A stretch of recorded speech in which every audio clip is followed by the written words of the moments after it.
Trump is clashing with the media again, this time revoking press credentials from the Washington Post.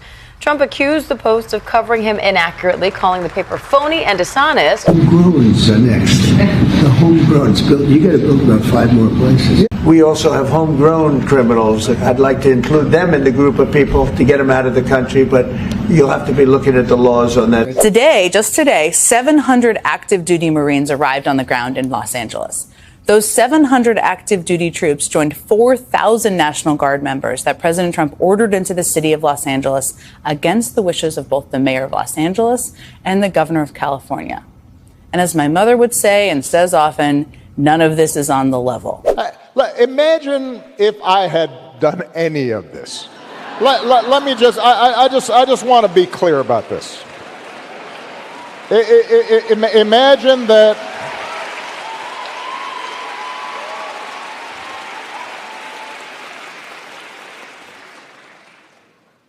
Imagine if I had pulled Fox News' credentials from the White House press corps. You're laughing, but no, this is what's happening. What's up, everybody? Major Retired Richard Ojeda here. And a couple of months ago, Barack Obama stepped back into the spotlight recently with a rare speech that got to the core of the issue. He didn't rant. He didn't attack. He laid out a chilling reality and asked a gut-wrenching question that every American should be thinking about right now. It's unimaginable that the same parties that are silent now would have tolerated behavior like that from me or a whole bunch of my predecessors. Now think about it. Imagine President Obama pulling press credentials from media outlets that criticize him and having a blonde BS Barbie dishing out lies to cover it up. Imagine him blacklisting law firms that dared to represent people opposing his policies, or launching economic retaliation against Americans for protesting legislation, or going after college students for speaking out. You can't, right? Because it never happened. Because if it had, the country would have exploded. Fox News would have gone nuclear. There'd be hearings, special counsels, impeachment countdown clocks. Talk about a two-tiered system of justice. This is the MAGA do as I say, not as I do mentality on full display. But Trump has done all of that. And now, crickets, silence, or worse, cheerleading. I say this not on a partisan basis. This has to do with something more precious, which is, who are we as a country and what values do we stand for? This isn't a left versus right issue anymore. This is a common sense versus psychopath movement in American history. And Obama knew that. That's why he said it wasn't about politics. It was about who we are as a country and what we're willing to accept. Because if we've reached a point where this kind of behavior is just business as usual, then we've already lost more than just our moral compass. Easy during most of our lifetimes to say you are progressive, or say you are for social justice, or say you're for free speech, and not have to pay a price for it. And now we're at one of those moments where, you know what, it's not enough just to say you're for something. You may actually have to do something and possibly sacrifice a little bit. He held up the mirror and let the image speak for itself. And it looked a hell of a lot like a country sleepwalking into autocracy. Not because the strong man took power, but because too many people gave it to him willingly.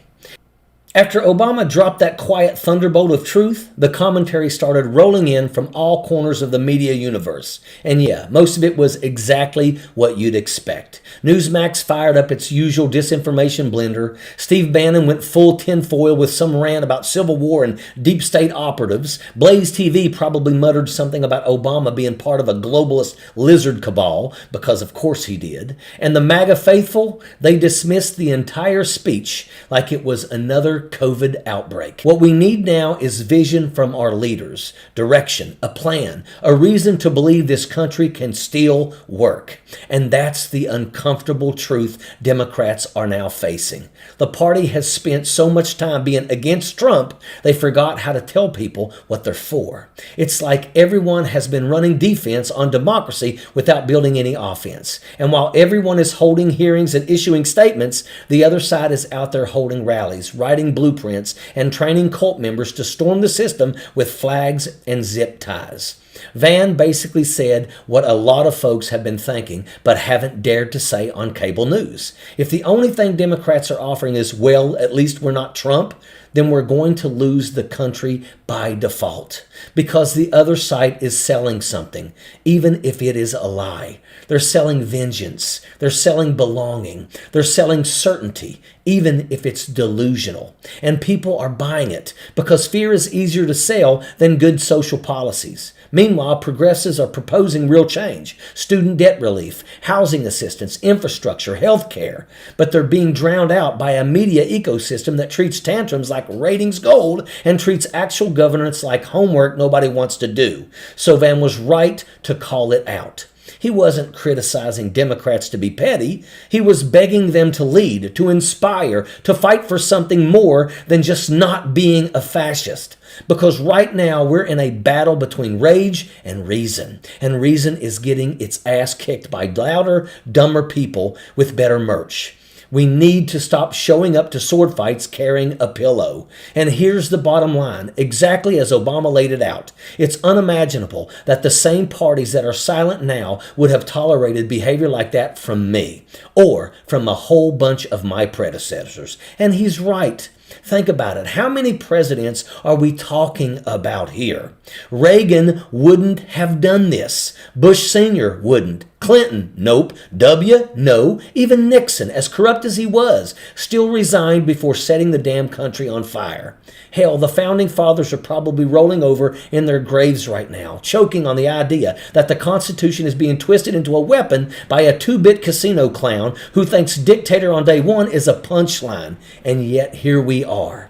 Donald Trump is the worst president in American history, the most corrupt, the most dangerous, a man who aligned himself with Russia, sold us out to billionaires, and tried to dismantle everything from public education to Social Security, just so he and his rich buddies could line their own damn pockets. And for what? Because some people couldn't stand seeing a black man in a tan suit. Because they couldn't handle a highly educated first lady who spoke 5 times better than their favorite cable news hosts. Barack and Michelle Obama represented the best of what this country could be, a functional, intelligent, dignified first family. And for what? That they were demonized, vilified. While this mob family of frauds, grifters, tax cheats, sexual predators, and wannabe authoritarians gets paraded around like royalty. It's pathetic. But that's the sickness. That's the rot. That's why Donald Trump says proudly, I love the undereducated, because ignorance is his power base. And if he has his way, we'll all stay that way.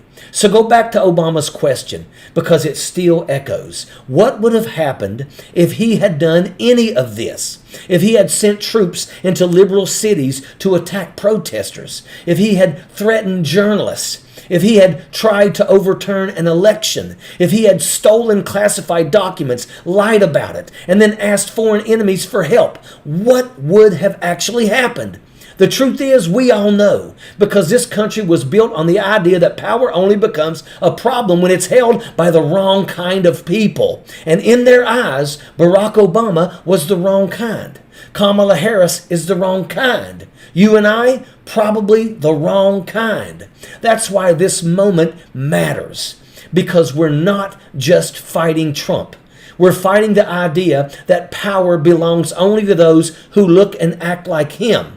This isn't just about Obama. This is about all of us. And if we don't push back now, we'll be asking a different question one day. Like, why didn't I speak up when they decided to destroy our democracy? So while we're thinking about what would they have done if Obama did this, we should be focusing on what we're going to do to save our republic from this scourge, which is Donald Trump. And that is an absolute fact. Sappers clear the way, airborne all the way.